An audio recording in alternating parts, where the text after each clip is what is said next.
जहर। दुनिया का सबसे खतरनाक जहर पोलोनियम है।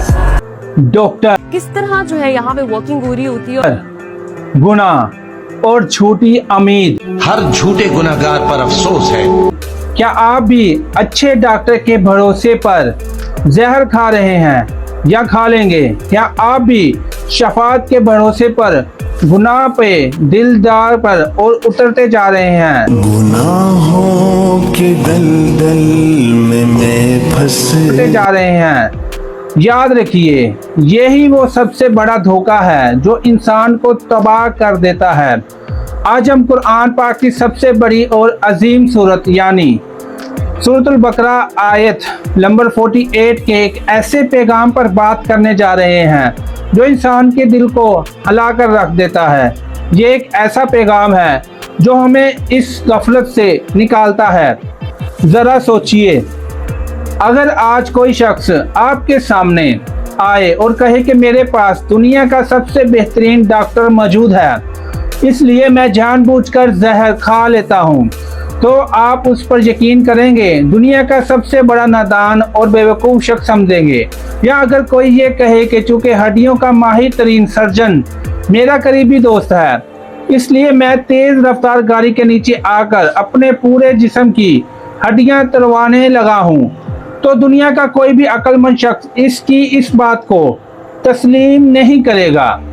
कोई कहेगा कि डॉक्टर की मौजूदगी का मतलब खुद को हलाकत में डालना नहीं होता, लेकिन अफसोस यही सबसे बड़ा पागलपन है हम अपनी आखिरत के मामले में कर बैठते हैं। हम में से बहुत से लोग ये सोचकर गुनाह कर लेते हैं और करते चले जाते हैं, नमाज़ें छोड़ देते हैं और अल्लाह की नाफरमानी करते हैं और गफलत करते हैं। क़यामत के दिन की शफाअत तो हो जानी है, ये सोचते हैं हमारे बुजुर्ग, हमारे अंबिया हमें बचा लेंगे और बख्शिश का कोई ना कोई ज़रिया बन ही जाएगा। क्या ये सोच बिल्कुल ऐसी ही है जैसे अच्छे डॉक्टर की उम्मीद पर जहर खा लेना?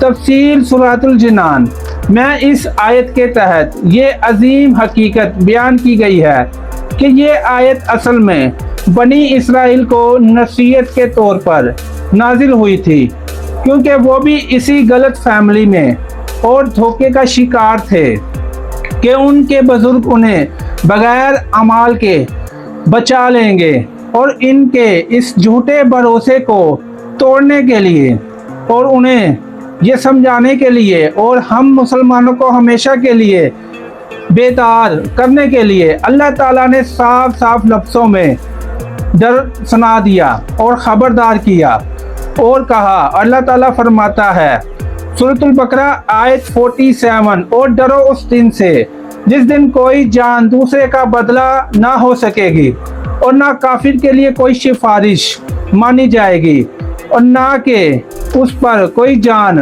कोई दूसरे का बदला देगी और इनकी मदद भी ना होगी। इस आयत से ये बात वाज़िया हो जाती है कि क़यामत के दिन किसी काफिर को ना कोई काफिर नफ़ा पहुंचा सकेगा और ना ही कोई मुसलमान। इस दिन शफाअत और सिफारिश का हक सिर्फ ईमान वाले मुसलमानों के लिए होगा, लेकिन इसका ये मतलब हरगिज़ नहीं कि हम मुसलमान शफाअत के भरोसे पर गुनाहों पर दलेर हो जाएं और अमाल करना ही छोड़ दें। शफाअत की उम्मीद हमें तौबा की तरफ लाने और अल्लाह की रहमत से मायूस ना होने के लिए दी गई है, और ये आयत नाजिल करने की पूरी कहानी और हिस्ट्री को बताती है कि आपने ये सोचकर गुनाह नहीं करना कि देखा जाएगा। आज हर मुसलमान इसी चीज़ में गिरफ्तार है कि देखा जाएगा। ये आयत आज हम मुसलमानों के लिए एक बहुत बड़ा आईना है।